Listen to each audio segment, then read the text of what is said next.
suhunya atau ekologinya ya, di mana dia tumbuh,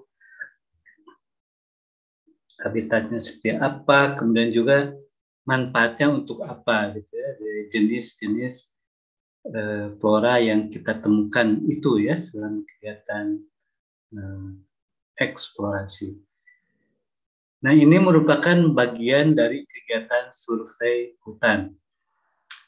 Nah, kalau di Indonesia dimulai oleh Dr. Endres, seorang petani Belanda ya, pada tahun 1917.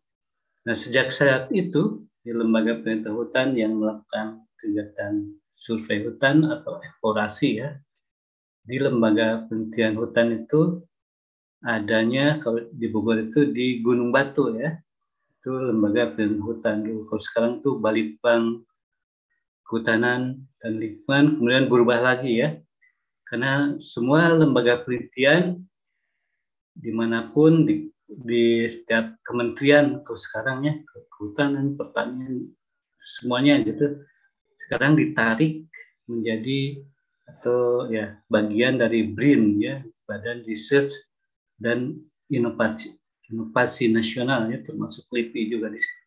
Jadi semua menghimpun di situ. Yang tadinya khusus menjadi lembaga penelitian hutan, sekarang tarik menjadi bagian dari BRIN ya, Badan Research dan Inovasi Nasional. Semua bersatu di situ. Nah, sejak saat itu Lembaga Penelitian Hutan telah berhasil mengumpulkan spesimen herbarium lebih dari 4.000 jenis pohon ya. Jadi ada herbarium. Jadi di Lembaga Penelitian Hutan itu ya, dan di Gunung Batu Bogor itu selain herbarium, contoh spesimen daun, bunga, buah, ada juga di situ tuh ada silarium ya. Silarium itu koleksi dari kayu, silarium.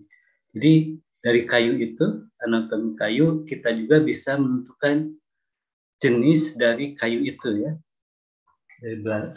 Belajar dari anatomi kayu ya. Kalau dulu sih ada ya, waktu saya kuliah itu selain biologi, untuk hasil hutan ada mata kuliah anatomi kayu. Jadi kita bisa menentukan nama ilmiah kayu itu dari anatominya ya, dengan menggunakan kaca pembesar tentunya ya. Jadi setiap kayu itu mempunyai ciri khas tertentu ya, setiap jenis itu.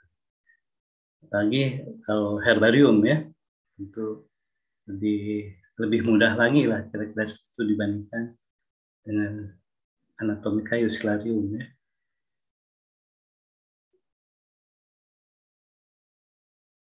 Nah, kegiatan dari eksplorasi botani hutan itu pertama adalah merisalah pohon.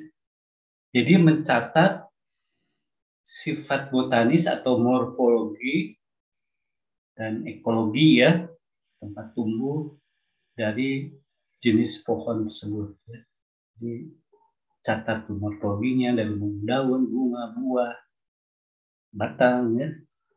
Kemudian juga sifat ekologinya, di mana dia tumbuh ya, temukan tanah berpasir, misalnya berlumpur ya, tergenang air, berbatuan, banyak.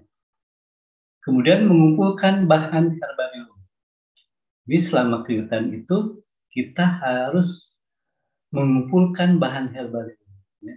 Jadi tujuannya adalah nanti untuk mengidentifikasi nama ilmiah dari pohon yang kita temukan ya, di lapangan, yang liar di hutan ya. Kemudian setelah itu baru membuat herbarium ya. Membuat herbariumnya dari spesimen yang kita kumpulkan. Jadi ada tiga kegiatan yang penting ya dalam eksplorasi botani hutan.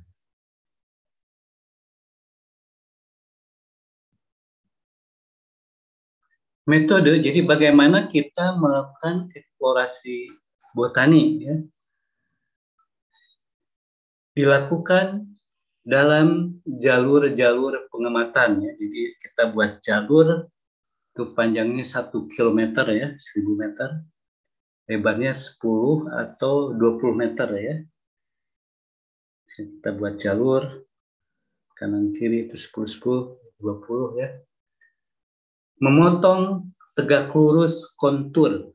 Jadi jalur yang kita buat itu harus tegak lurus kontur. Apa kontur? Kontur adalah garis-garis kontur adalah lokasi-lokasi yang mempunyai ketinggian yang sama. Jadi ada garis kontur.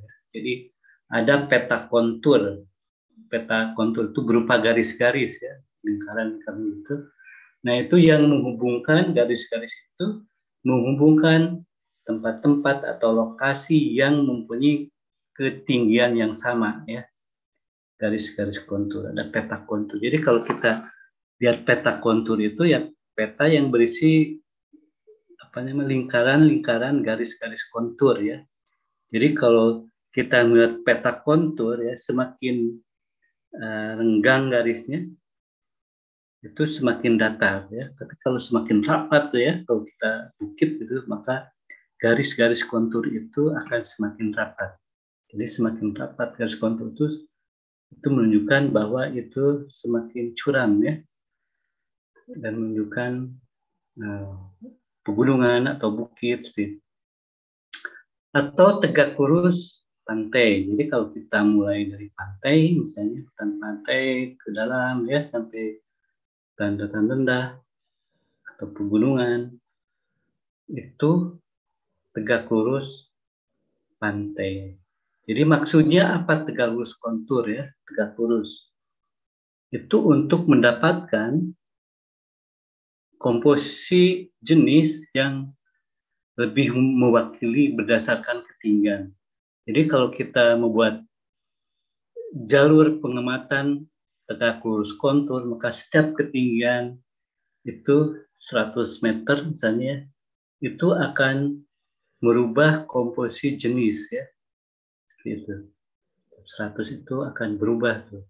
Relatif akan berubah dibandingkan kalau kita misalnya membuat jalur itu sejajar garis kontur, kan sama aja ya. Kalau sejajar itu relatif perubahan jenis itu tidak terasa ya dibandingkan dengan tegak lurus kontur. Misalnya dari pantai sampai pegunungan, tentu akan terjadi perubahan-perubahan jenis yang kita temukan dibandingkan kalau kita datar saja ya, sejajar garis pantai atau kontur. Gitu. Jadi kalau misalnya nanti ya praktek lapang kehutanan sementara 4 ke 5, kalau offline ya itu dari mulai mangrove, hutan pantai, hutan tatanan rendah sampai pegunungan ya, itu akan kelihatan tuh perbedaan jenis, komposisi jenis. Kemudian nanti kita akan melihat di hutan mana yang paling banyak jenis pohonnya atau yang paling beragam ya. Tentu yang paling beragam itu adalah di hutan hujan dataran rendah ya. Karena kenapa di situ? Karena habitatnya memang relatif cocok bagi banyak jenis atau spesies tumbuhan ya, dibandingkan dengan pantai atau pegunungan. Ke pantai itu kan semakin panas ya. Kemudian jenis tanahnya atau habitatnya semakin pantai berpasir ya. Semakin ke atas pegunungan suhunya akan semakin rendah, semakin dingin ya. Jadi semakin ke atas itu jumlah jenis pohon itu akan relatif lebih sedikit ya dibandingkan dengan di bawahnya ya, di hutan-hutan dataran rendah misalnya ya. Lebih sedikit, kemudian bentuk-bentuk pohonnya itu akan semakin kecil ya, bentuk-bentuk daunnya juga akan semakin tebal kecil karena itu sebagai adaptasi dari kondisi lingkungan yang ada di pegunungan ya, pegunungan. Jadi semakin ke atas pegunungan sampai subalpin, apalagi ya jenis-jenis tertentu saja misalnya yang bisa tumbuh di situ. Jadi semakin ke atas semakin dingin, kemudian jenis-jenis tumbuhan yang relatif akan semakin sedikit ya yang mampu untuk beradaptasi dengan kondisi lingkungan yang seperti itu. Ya. Jadi itu maksudnya kenapa harus tegak lurus kontur ya, untuk mendapatkan komposisi jenis yang relatif berbeda ya, akan semakin banyak dibandingkan dengan kalau sejajar kontur atau sejajar garis pantai ya. Jadi selalu seperti itu. Setiap pohon berdiameter sama dengan atau lebih besar dari 7 cm dirisalah, dicatat ya, dan diambil bahan herbariumnya. Jadi semua pohon tuh dari sepanjang jalur 1 kilo itu 20 kali 1000 meter ya, atau 2 hektar itu dicatat sifat morfologi, botani, ekologi, kemudian diambil bahan herbariumnya. Banyak tuh ya. Jadi kita kalau pulang eksplorasi banyak membawa ini ya, spesimen herbarium. Bisa berkarung-karung ya. Nah, peralatan yang diperlukan pertama tentu buku lapangan ya, untuk mencatat data-data yang kita perlukan, yang kita temukan, kemudian pensil sama, kemudian binokuler. Binokuler itu biasanya digunakan untuk melihat misalnya pohon-pohon yang tinggi ya, lihat tuh daunnya, susunan daunnya, apa dia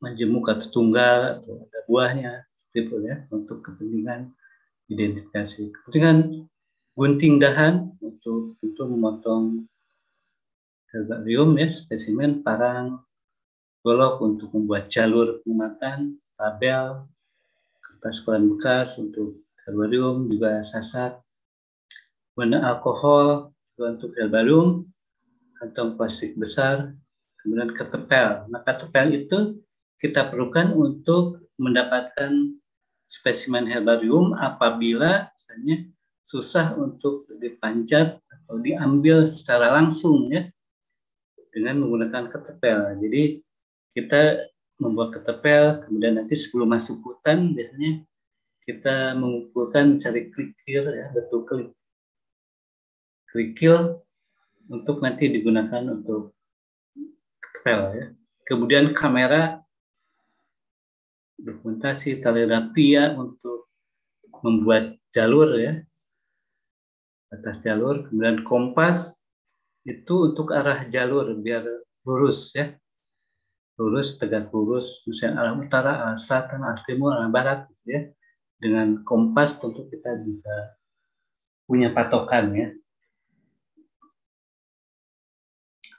Kemudian GPS, Geographic Positioning System, Global Positioning System, untuk menentukan posisi misalnya jalur yang kita amati ya, atau kita buat itu di mana posisinya, tujuh barat, tujuh timur ya, lintang selatannya bisa tahu ya. Jadi nanti kalau menggunakan GPS, titiknya itu kita ketahui, maka nanti kalau kita melakukan pengamatan lagi ya dengan pada titik yang sama itu kita lebih mudah gitu ya untuk mencarinya. Misalnya di titik ini itu bisa cek lagi.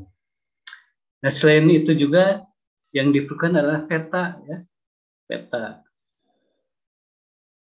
Jadi peta itu salah satu alat juga ya yang penting untuk kita nanti mencari lokasinya itu di mana gitu ya, dan arah jalur kemana gitu ya, itu dari peta.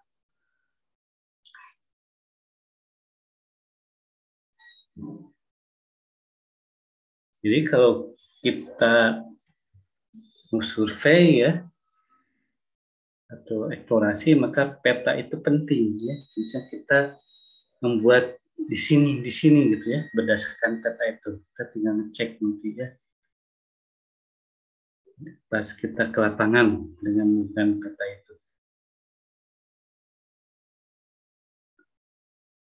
Apa yang dimaksud dengan merisalah pohon, ya, seperti tadi disampaikan, yaitu mencatat sifat botanis, morfologi, ya, tuh daun, ya, bunga, buah, batang, dan seterusnya, seperti yang telah disampaikan pada kuliah-kuliah sebelumnya, ya, morfologi daun. Apa daunnya itu tunggalkah, menjemukah, tata daunnya apa opposite, alternate, penticiate, ya. Dan ekologi atau lingkungan tempat tumbuh dari jenis pohon itu, ya. Tempat tumbuhnya di mana, ya. Di jenis pohon yang dijumpai dalam jalur pengamatan. Catat semua.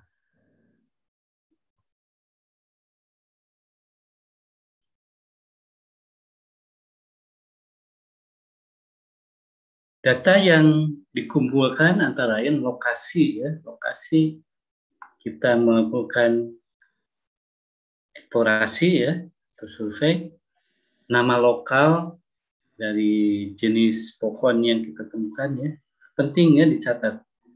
Nama lokal itu biasanya membantu kita di dalam nanti mengidentifikasi nama ilmiahnya. Kemudian ekologinya, ya, tempat tumbuh, sifat botanis, morfologi, ya, sifat-sifat kayu dan kegunaannya, ya, sifat-sifat kayu apa keras, bisa kayu itu lunak, ya, bisa misalnya menggunakan golok misalnya, melukai itu, dan bergetah misalnya, kalau ada getah, getahnya apa warnanya, kemudian kegunaannya, jadi kegunaan kayu itu untuk apa. Jadi biasanya untuk kegunaan kita bisa bertanya kepada masyarakat sekitar, ya, kepada guide lokal yang biasanya menemani kita. Ya. Jadi apa misalnya masyarakat itu menggunakan kayu ini misalnya untuk apa, ya. Nah biasanya untuk kegiatan survei ini kita biasanya ditemani oleh penduduk lokal, ya, yang memahami nama-nama lokal dari jenis pohon atau tumbuhan yang ada, ya. Biasanya seperti itu. Kita harus ditemani itu, ya. Kalau tidak ada susah, ya. Susah nanti. Jadi kita harus biasanya selalu ditemani oleh masyarakat lokal atau penduduk lokal yang memahami atau yang tahu nama-nama lokal dari jenis pohon yang ada di situ, ya. Biasanya orang yang suka masuk ke hutan, nebang misalnya, nebang hutan, ya, nebang pohon.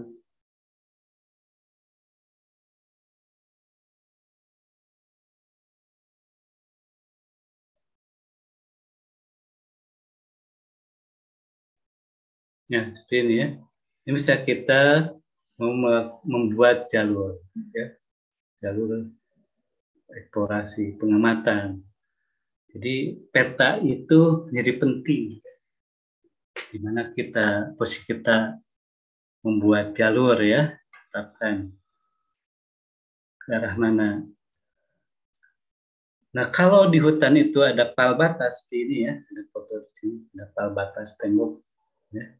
Ini lebih mudah, misalnya kan ada catatannya, nomor berapa kita membuat arah kompas berapa derajat gitu, ya, apa utara timur berapa derajat, ya, tergantung dari tadi, ya, kontur, garis kontur, tegak lurus, garis kontur. Di situ baru dibuat jalur, ya, sepanjang 1 kilometer.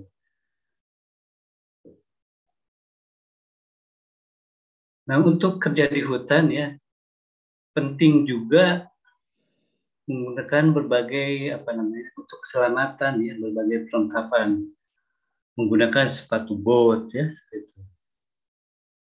Biasanya tangan panjang, kalau tangan panjang, bagusnya juga pakai helm, ya, karena helm bukan topi. Jadi kalau ke hutan itu kan bisa aja misalnya jatuh rantingnya menimpa kepala seperti itu. Dengan helm itu relatif lebih selamat ya dibandingkan dengan topi ya. Biasanya yang bagus itu seperti itu. Bahkan kalau kita melakukan kegiatan survei ya di area-area, misalnya pengalaman saya di pertambangan Chevron ya di Riau itu, kita pakai baju lengkap untuk keselamatan. Sepatu botnya juga itu harus standar ya, yang ujungnya pakai besi gitu ya. Jadi kalau ada yang jatuh ke kaki itu selamat, karena sepatu bot kita itu ada di ujungnya pakai besi sehingga jadi berat ya. Kalau kita menggunakan sepatu bot itu, khusus kalau seperti ini sepatu yang digunakan di foto ini ya sepatu bot biasa itu ya. Jadi kalau di perusahaan multinasional itu asingnya itu relatif keselamatan itu menjadi penting ya. Pakai bajunya juga baju khusus ya, anti api misalnya, kemudian juga helm, kacamata juga pakai, kemudian juga untuk anti lebah ya, sengatan lebah pakai. Jadi ribet gitu ya kerja-kerja seperti itu ya. Tapi itu untuk keselamatan namanya, kita terpaksa itu biasanya menggunakan itu karena syarat ya, syarat untuk keselamatan seperti itu. Jadi kadang-kadang kita kan abai saja ya, karena mungkin sudah biasa gitu ya, jadi menggunakan apa namanya pakaian ya tidak terlalu safety ya dari sisi itu. Jadi yang bagus tuh biasanya pakai helm, sepatu bot ya. Di hutan tuh banyak mungkin ular ya yang tidak kita terlihat ya karena di bawah.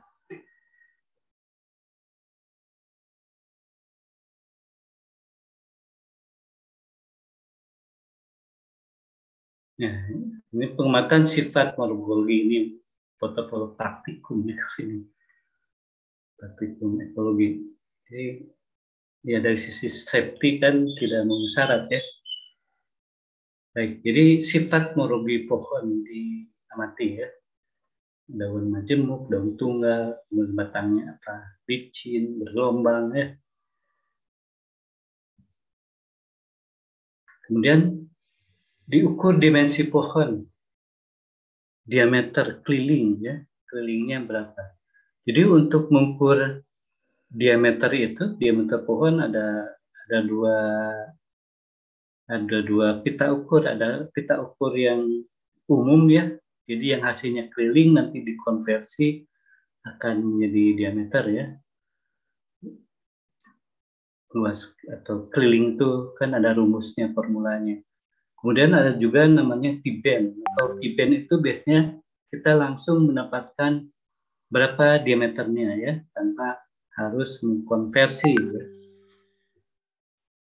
Nah, biasanya dalam pengukuran diameter itu dilakukan pada setinggi dada, sekitar 1,3 meter ya. Jadi memudahkan kita untuk mengukur ya. Kita jongkok atau kita itu ya. Jadi 1,3 meter itu yang di Indonesia ya. Jadi ketinggian pohon diukur pada ketinggian 1,3 meter dari lantai ya. Tapi tergantung juga lihat pohonnya. Kalau pohon yang berbanir tinggi, biasanya 20 cm di atas banir ya.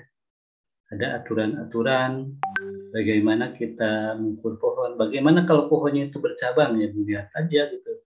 Kalau cabangnya itu di bawah 1,3 berarti dia dianggap dua pohon kalau ada dua cabang. Kalau tidak, tiga pohon seperti itu ya. Ada aturan-aturan di dalam pengukuran diameter. Nah, nanti kalau kita ingin mendapatkan volume kayu, maka tingginya juga harus diukur ya, tinggi pohonnya, tinggi pohon total atau tinggi pohon bebas cabang misalnya, cabang pertama. Alat-alatnya bisa walking stick, bisa crystal meter ya. Ada juga yang lebih canggih Spiegel-Telescope Bitterly. Ada juga yang lebih canggih lagi pakai laser ya, banyak. Jadi apa namanya, alat-alat pengukuran tinggi pohon yang sekarang relatif sudah lebih modern ya, dengan menggunakan laser. Kita tembak ke bawah, tembak ke atas, nanti akan ketahuan berapa tinggi pohon itu ya.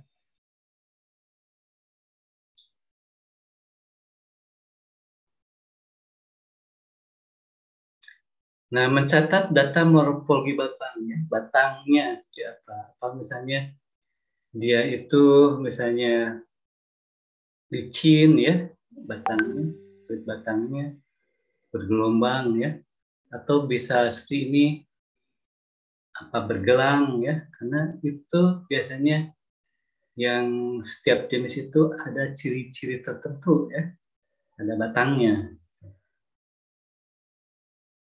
Seperti ini kan ada gelang ya, bergelang. Jadi khas. Jadi tidak semua jenis itu.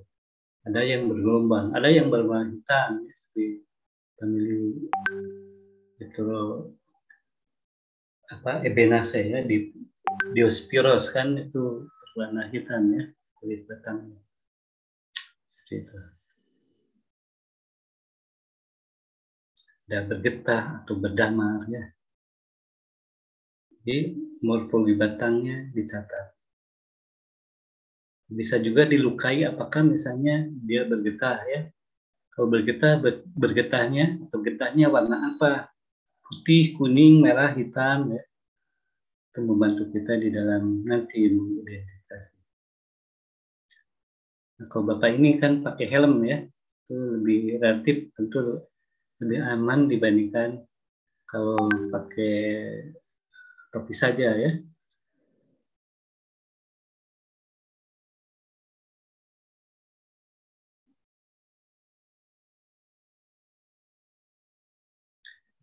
Baik, setelah itu merisalah baru pengumpulan bahan herbarium. Ya. Nah, untuk mendapatkan herbarium, diambil langsung dari pohonnya, langsung ya, jangan kita mengambil daun di bawah pohon ya, itu bisa, kalau di bawah pohon kan bisa dari mana saja ya, bukan dari pohon itu saja. Dan kalau di bawah pohon bisa selasahnya atau daun-daun keringnya atau daun yang jatuh ya, itu kan kita tidak bisa melihat misalnya tata daunnya, taksinya. Apakah daun itu posit, berhadapan, atau alternate ya, seperti cilet, dan seterusnya. Kemudian selengkap mungkin. Jadi kalau pas waktu itu musim berbunga ya, diambil bunganya atau berbuah ya, lengkap. Kemudian 5 ranting dari pohon berbunga ya, kemudian 10 ranting dari pohon berbunga. Ukuran ranting 29 cm kali 42 cm ya. Bila daun sedang 5 helai peranting, atau daun besar 2 helai peranting. Jadi yang penting itu bagaimana tata letak daun ya, apakah tadi oposit, alternate, pelticilet seperti itu ya.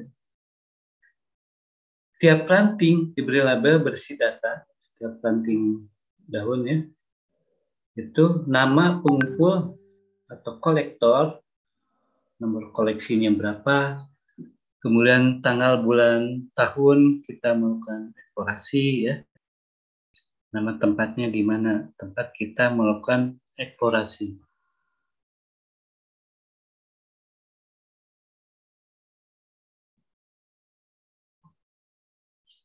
Nah, tiap ranting dimasukkan dalam lipatan kertas koran bekas ya.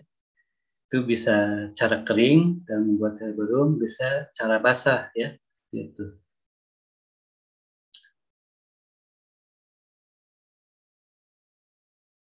Jadi pekerjaannya banyak ya, terutama dalam membuat herbarium ini.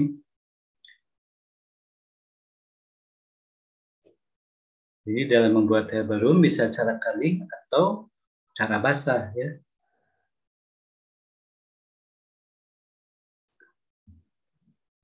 Nah ini ya cara kering. Jadi teknik membuat spesimen herbarium di lapangan. Jadi bagaimana caranya? Pertama adalah cara kering. Jadi daun disemprot alkohol ya, sterilisasi. Jadi kita harus selalu membawa alkohol kalau kita melakukan survei vegetasi ya, evaluasi. Tapi kalau kita dari Bogor misalnya jangan membawa alkohol dari Bogor ya. Jadi nggak boleh tuh kalau masuk pesawat ya. Jadi biasanya kita akan membeli alkohol itu setelah sampai di kota besar lokasi ya, yang akan kita melakukan survei. Misalnya kita katakanlah ke Sulawesi Selatan ya, sampai Makassar, kita baru bisa mencari alkohol ya, alkohol biasanya di apotek ya, berapa banyak dari situ. Kemudian dimasukkan ke dalam lipatan kertas koran ya. Nah, koran itu ya kita siapkan misalnya dari jauh-jauh hari ya. Kemudian dijepit dalam sasak. Nah, cara ini dipilih bila durasi kegiatan eksplorasi tidak begitu lama, maksimum 1 pekan ya. Dan cuaca terang, musim kemarau. Disemprot ya, setiap ranting daun disemprot dengan alkohol, dan masukkan lipatan kertas koran, dijepit, nanti tumpuk dijepit ke sasak. Nah, ini apabila cuacanya musim kemarau ya, terang. Kemudian juga tidak begitu lama survei ya, karena survei vegetasi itu bisa lama-lama ya, sampai sebulan gitu. Kalau itu misalnya buat jalurnya banyak gitu ya, dan beberapa lokasi. Kadang juga untuk eksplorasi, survei vegetasi itu bisa dilakukan dengan 2 musim ya, musim kemarau dan musim hujan ya. Untuk melihat misalnya perbedaan jenis yang ada ya, musim kemarau dan musim hujan itu seperti apa perbedaannya. Nah, kalau tumbuhan kan biasanya relatif ya, relatif sama lah untuk tumbuhannya, tidak terlalu berubah banyak gitu ya. Musim kemarau sama musim hujan paling-paling kan tumbuhan bawah saja ya. Tapi kalau untuk satwa liar misalnya sama-sama pekerjaannya, karena dalam kegiatan-kegiatan apa namanya baseline biodiversitas gitu ya, kajian-kajian itu kan biasanya lengkap flora fauna ya. Ya kita sama-sama gitu, bagian tumbuhan dan bagian satwa liar ya.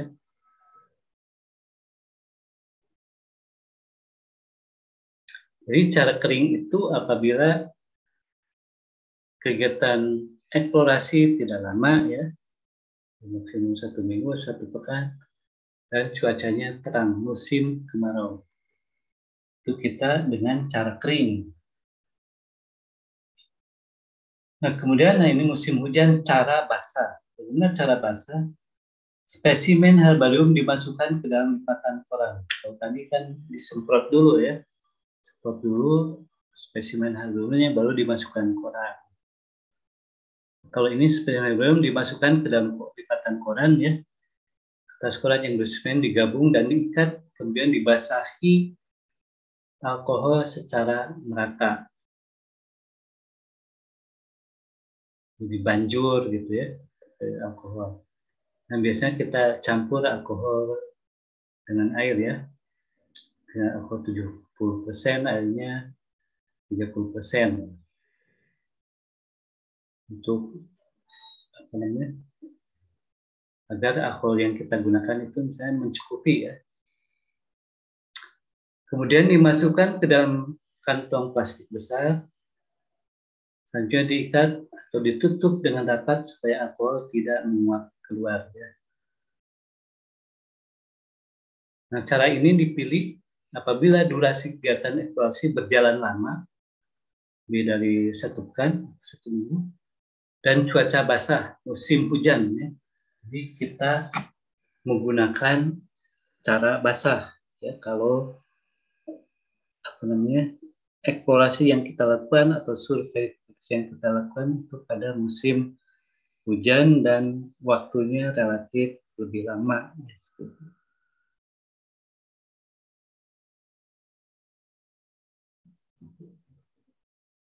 Baik, ada pertanyaan sebelum dilanjutkan?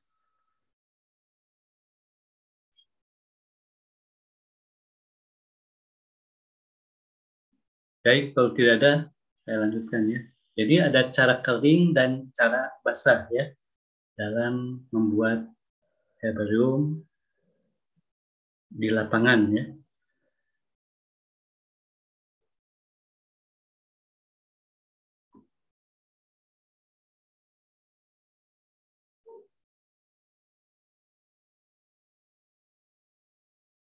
Ini pengumpulan bahan herbarium ya. Jadi kalau misalnya ada pohon yang tinggi ya, terus kita susah mendapatkan contoh daunnya dari pohon, kemudian kita cari anakannya atau pancangnya ya, diambil spesimen herbariumnya. Kemudian setelah dipotong, kemudian dikasih label ya, baru dimasukkan ke plastik ya, trash bag, kantong plastik besar. Nah, kita biasa ya menggunakan plastik ini. Nanti dibawa ke base camp ya.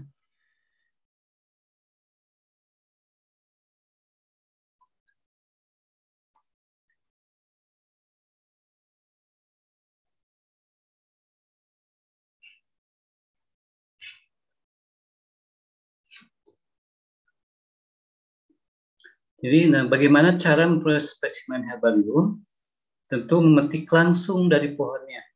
Ya, kalau pohonnya itu relatif rendah ya, terutama di hutan mangrove ya, bisa kita jangkau langsung, kita memetik dari pohonnya.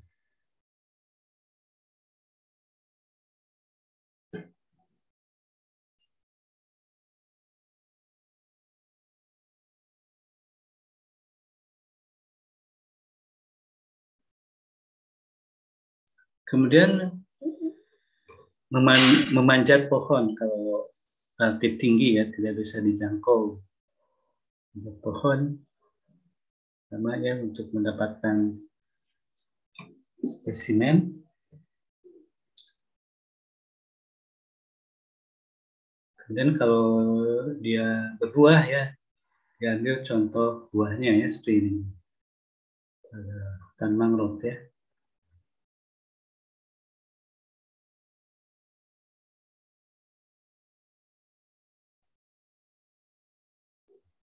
Nah, menggunakan ketepel kalau tinggi kita susah untuk mendapatkan daun secara langsung dipetik atau dipanjat susah, maka salah satu cara itu dengan menggunakan ketepel ya. Itu bisa berkali-kali ya kalau kita tidak terlatih gitu ya, mendapatkan potongan dari daun ya, dari ranting daun. Jadi kalau kegiatan eksplorasi ya, survei, maka kita harus menyiapkan ketepel ya, kemudian mencari batu kecil sebelum masuk ke hutan seperti itu. Nah, pengalaman saya waktu di Malaysia itu, kebetulan kita ditemani oleh suku orang asli ya, suku tradisional di Malaysia itu, orang asli. Jadi mereka bisa memanjat pohon-pohon yang tinggi itu ya. Kebetulan misalnya ketua karpus, meranti ya, keluar fase itu kan tinggi-tinggi. Nah, biasanya mereka antar pohon itu tidak turun ya. Jadi dari pohon ke pohon, dari tajuk ke tajuk, bergantungan seperti itu ya. Mengambil contoh daun. Mereka mah biasa aja gitu ya. Tapi kalau kita kan stres juga, takut jatuh ya. Dari pohon ke pohon mereka bergantungan ya, pindahnya di dahan ke dahan seperti itu. Dan alhamdulillah ya, semua spesimen herbarium itu bisa terkumpul dengan baik ya, walaupun pohonnya itu tinggi-tinggi ya. Kalau di kita mungkin agak susah seperti itu ya. Jadi salah satu cara yaitu dengan menggunakan ketepel ya. Ketepel. Jadi intinya untuk mendapatkan herbarium itu, contoh herbarium itu dengan cara apapun, yang penting harus dapat gitu. Kalau nggak ada anakannya, misalnya anakan atau pancangnya ya, paksa tuh. Kita harus mendapatkan contoh spesimen herbarium dari pohonnya ya, dengan menggunakan salah satunya ketepel.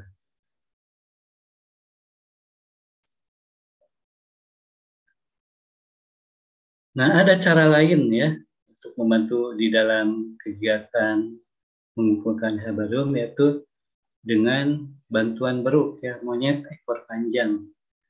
Tentu ini harus terlatih ya, dilatih dulu. Bagaimana monyet ini bisa memetik ranting daun ya. Gitu. Ini jarang ya, jarang dilakukan.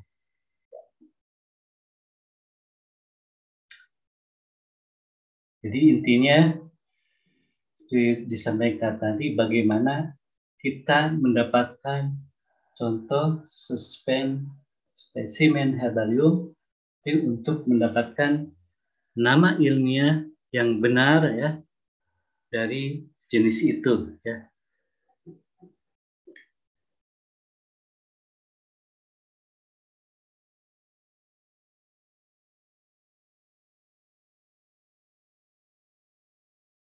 Kemudian wawancara dengan penduduk lokal. Nah, ini untuk mendapatkan kegunaan atau masyarakat itu memanfaatkan jenis pohon itu untuk apa ya dalam aktivitas sehari-hari, di kegiatan sehari-hari. Apa untuk papan ya, rumah, bangunan ya, apa untuk sumber pangan misalnya kalau ada buahnya, atau daunnya, obat misalnya ya, atau yang lainnya. Nah, biasanya ini wawancara ini ada kegiatan yang namanya etnobotani ya, kajian etnobotani. Jadi bagaimana masyarakat memanfaatkan tumbuhan untuk kegiatan sehari-hari ya, untuk apa saja selain rumah, untuk pangan ya, untuk obat, untuk energi, seperti itu. Dan biasanya kita melakukan wawancara dengan penduduk lokal, atau kita juga melakukan wawancara dengan guide ya, guide masyarakat lokal yang menemani kita gitu ya. Jadi mereka itu menemukan jenis-jenis pohon itu untuk apa saja itu sepanjang yang mereka ketahui ya.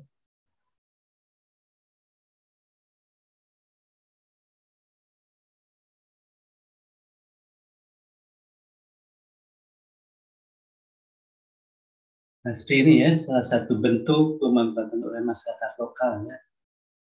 Untuk atap misalnya, ini dari palma, palem.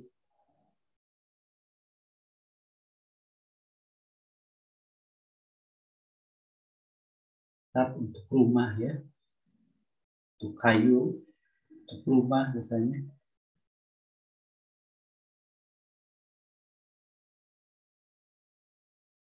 Jadi kayu juga untuk rumah misalnya bagian apanya ya, lantainya, bagian dinding, ya. Sebagai tiang dan lain-lain ya, jadi banyak.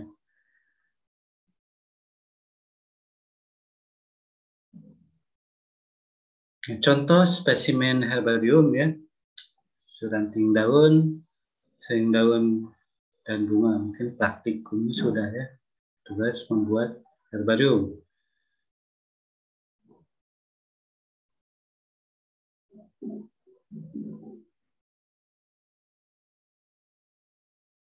Jadi untuk membuat herbarium kita harus jelas ya, jangan sampai sepotong gitu ya. Jelas, misal terutama tata daunnya seperti apa ya, Cardiofosit, ternet ya, peticillate.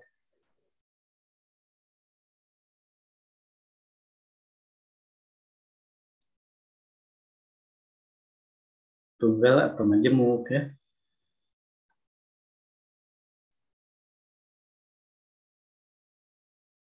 Nah setelah kita dari lapangan bisa pulang ke base camp ya,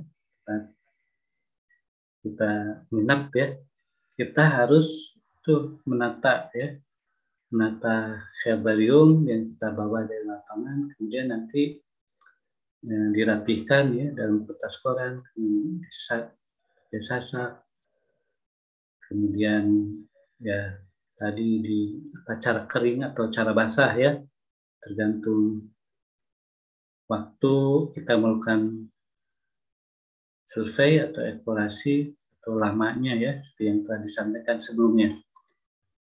Jadi banyak ya, banyak pekerjaan biasanya kalau kita melakukan eksplorasi tumbuhan ya.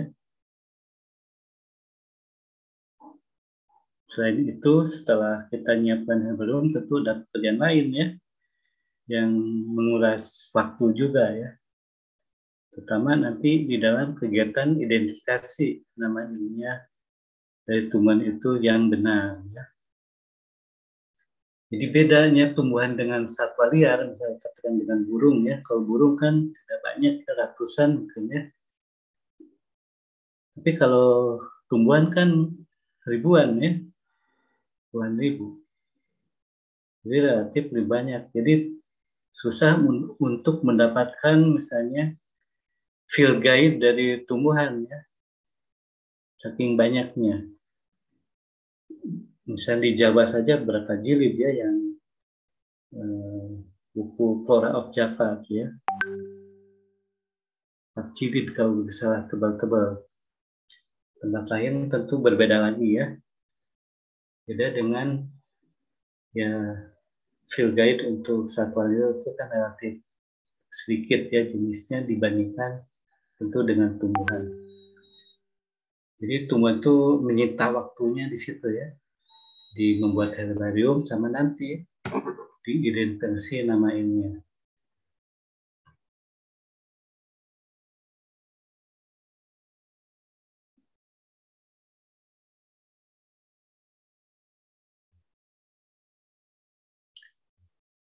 Kemudian pembuatan herbarium, ini setelah dari lapangan kita ke lab lah, kita seperti itu ya, dipindahkan ke kertas koran bekas yang baru. Jadi yang sudah tadi dengan cara basah, cara kering gitu ya, nanti dipindahkan ke koran bekas ya yang baru.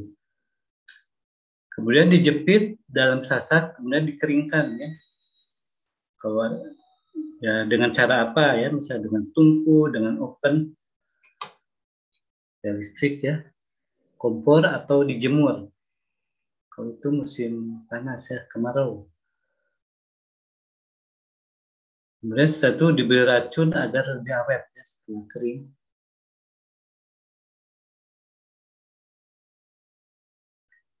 Kemudian ditempel pada kertas karton lengkap dengan labelnya serta etiket tempel yang berisi data lapangan hasil risalah pohon ya.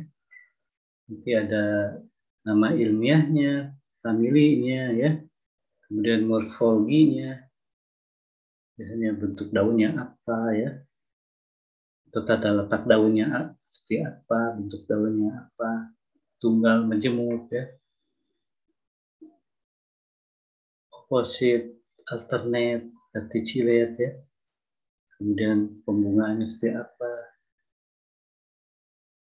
sampai kan nanti manfaatnya untuk apa ya. Gitu.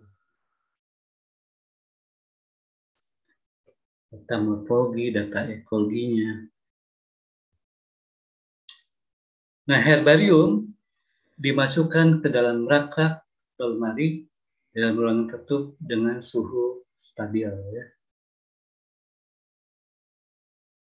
Jadi biasanya herbarium itu nanti akan dikelompokkan ke dalam famili. Familinya apa ya?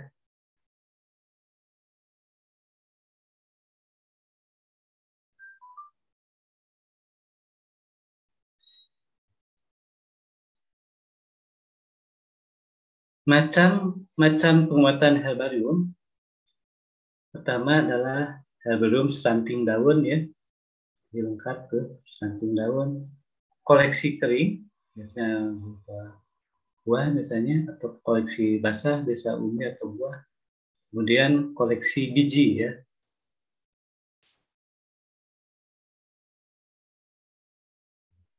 Jadi untuk herbarium itu bisa stunting daun, bisa buahnya, atau umbinya atau bijinya ya.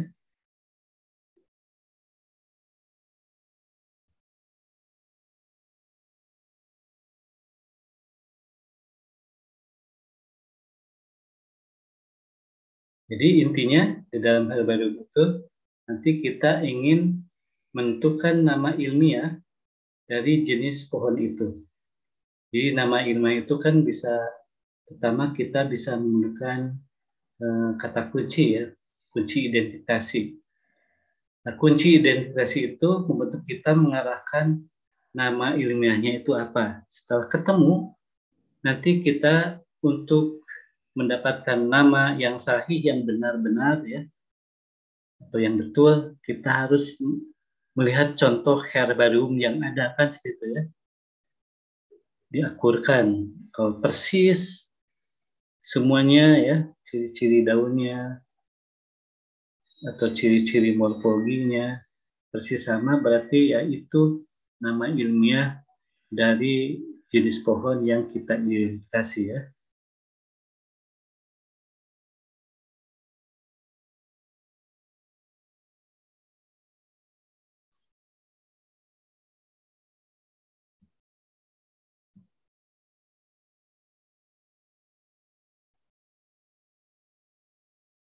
Nah ini gedung Herbarium Bogorense ya di Cibinong, Bogor ya. Ini kompleks LIPI ya. Dulu itu gedung Herbarium Bogorense itu di depan ini apa namanya? Budaya Bogor ya. Di samping SMA Negeri 1 Bogor itu. Herbarium Bogorense.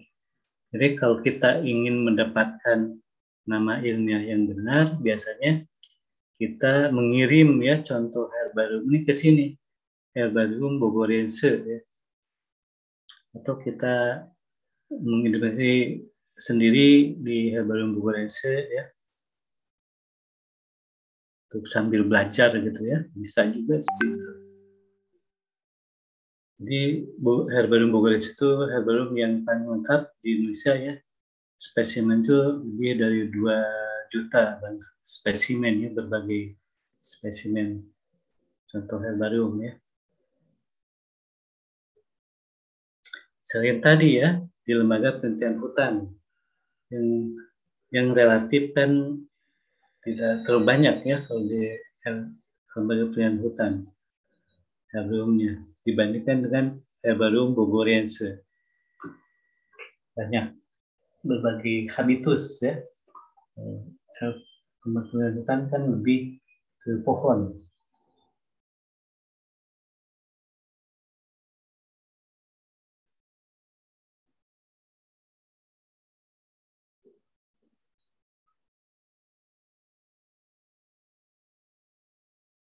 Ini berupa perlengkapan membuat herbarium ya, ada sasak, ada kertas karton ya.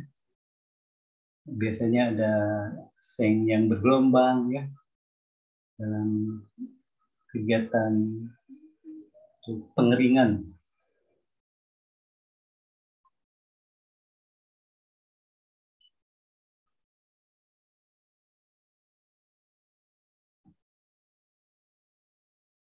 Ini open ya, setelah tadi ya ditata lagi dari lapangan diganti dengan kertas koran bekas yang baru, kemudian nanti dikeringkan dengan alat pengering. Biasanya suhunya itu sekitar 60 derajat Celcius ya, selama mungkin 6 hari sepekan gitu ya. Itu bisa diambil ya, keluarkan. Ini setelah dikeringkan spesimen dan dikeringkan. Nah, biasanya pekerjaan setelah dikeringkan kita nanti mengelompokkan ya, melihat untuk identifikasi. Misalnya dikelompokkan berdasarkan famili dulu ya, ini ciri-cirinya mirip famili ini gitu ya, dikelompokkan.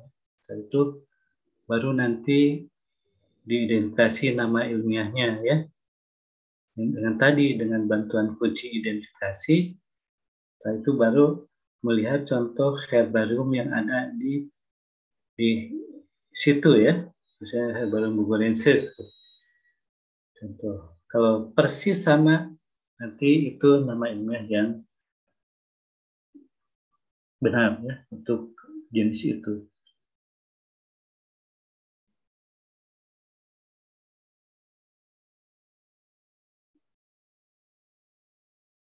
Nah ini ya, ditempel kertas karton, kemudian ada keterangan etiketnya ya. Nah biasanya di dalam spesimen herbarium itu ada dua muka ya, atau daun ya. Jadi ada muka bagian bawah, kemudian ada muka bagian atas. Nah ini untuk membantu ini ya, di dalam nanti kita mengidentifikasi ya. Misalnya pertulangan daun bawahnya itu seperti apa, daun sekundernya ya, atau misalnya warna daunnya bagian bawah seperti itu. Jadi jangan membuat herbarium satu muka saja, itu akan susah nanti ya. Di dalam, kalau orang lain misalnya ingin melihat contoh herbarium yang ada ya. Jadi biasanya ada bagian bawah, bagian atas ya. Karena itu membantu di dalam kegiatan identifikasi.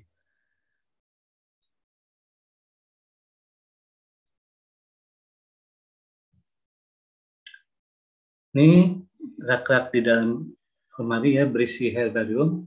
Biasanya ini ada keterangan familinya apa ya di sini. Famili apa, atau mungkin genus ya. Di situ bisa membantu kita nanti di dalam mencari itu contoh dari famili itu ya.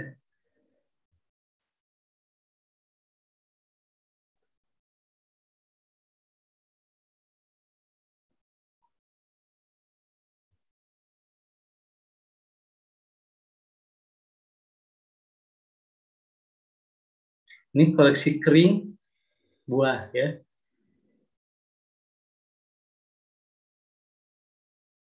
Jadi buah dikeringkan ya, di open sampai kering. Nah, kalau di dalam tumbuhan itu ada istilah simplicia ya. Simplicia itu adalah bagian tumbuhan obat yang dikeringkan ya, ada daun, ada buah, ada bunga dan seterusnya. Istilahnya kalau di tumbuhan obat itu simplicia ya. Jadi bagian-bagian tumbuhan obat yang dikeringkan ya.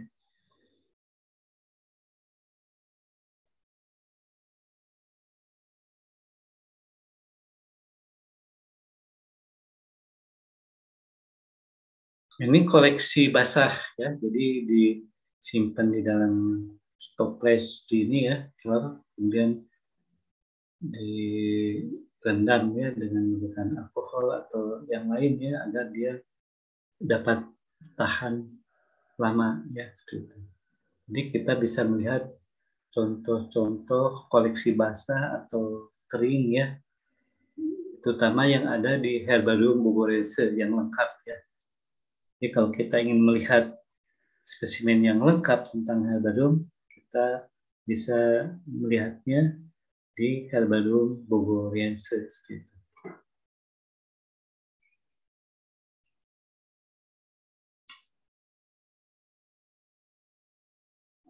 Baik, ada pertanyaan silakan.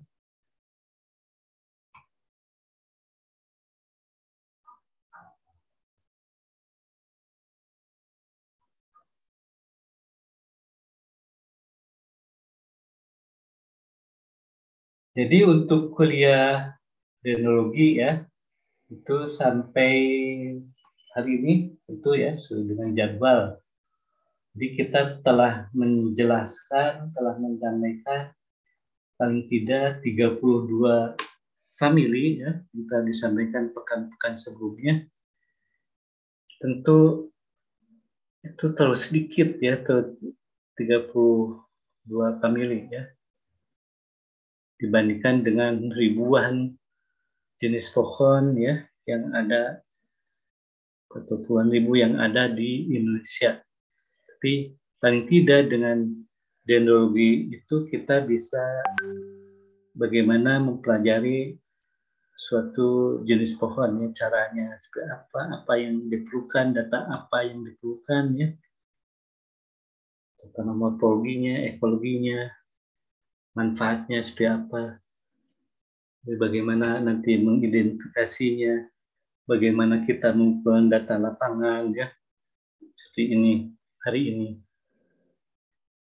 Jadi bagaimana kita mendapatkan data lapangan tentang flora pohon di hutan ya, dengan kegiatan eksplorasi botani ya. Jadi seperti itu.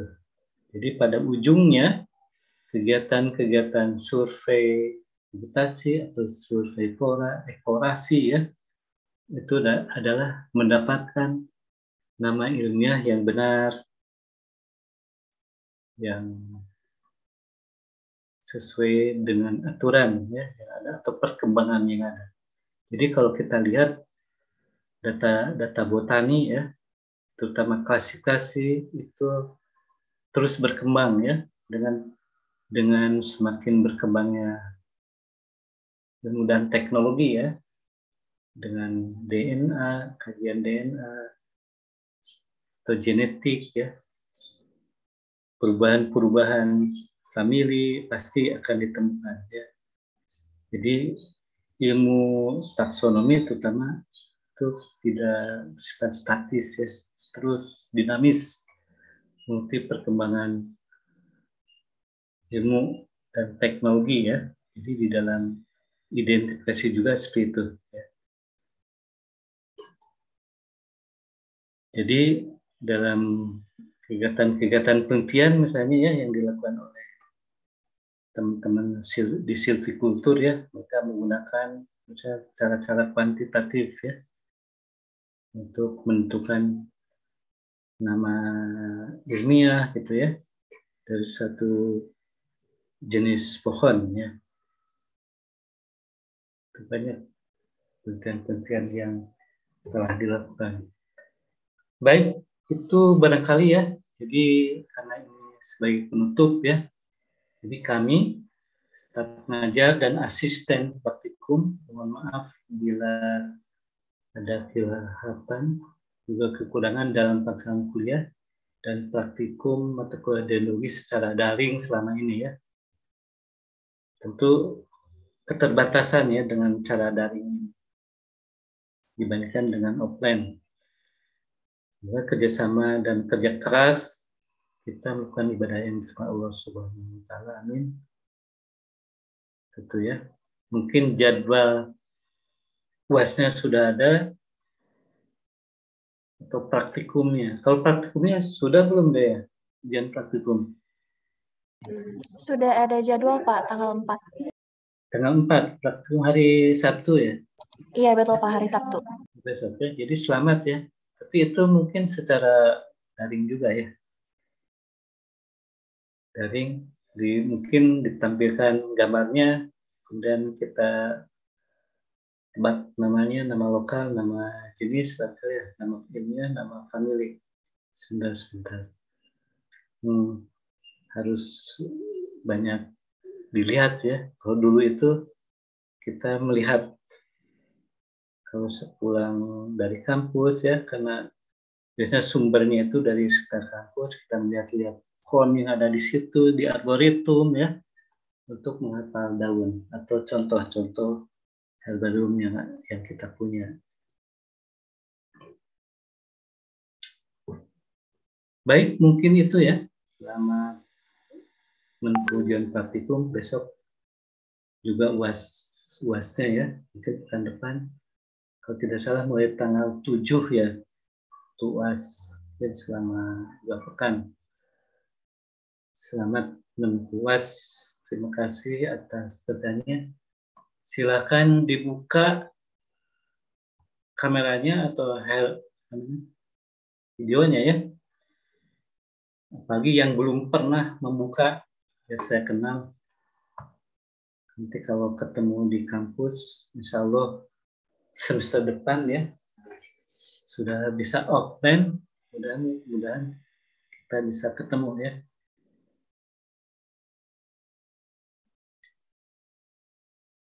Silakan dibuka, terutama yang belum pernah ya, belum pernah dibuka selama ini.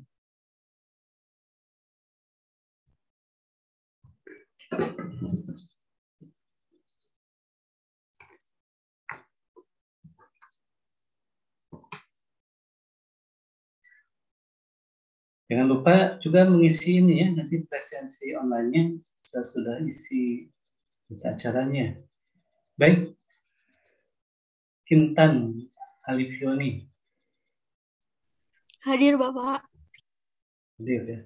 Kemudian Safa Nadia. Hadir Bapak. Hadir.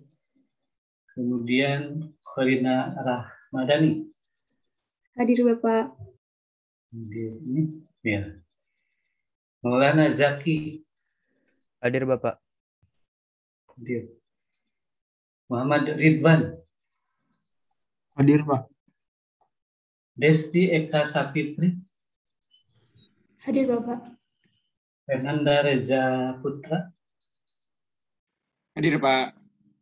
Adisti Tiani Wandayanti. Hadir Pak. Ini semua masih di rumah ya, kampung halaman. Baik, nanti kalau semester depan sudah offline ya. Tentu untuk yang tidak tinggal di Bogor harus segera ya mencari kontrakan, kosan ya. Jangan sampai nanti susah kalau sama-sama ya. Mumpung masih kosong, jadi jauh-jauh hari harus sudah disiapkan ya. Baik, Adisti Tiani Wandayanti. Hadir Bapak. Hadir. Wildan Mahendra. Hadir Bapak. Faizal Adi Soeharto.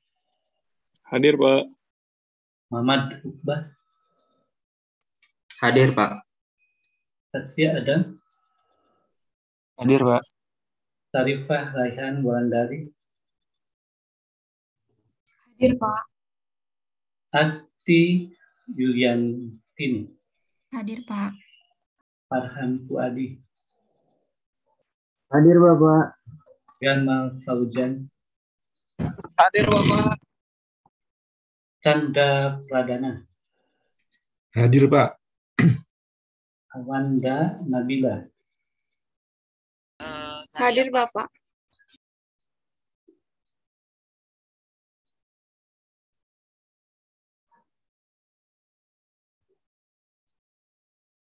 Jimny Nimatul Maula.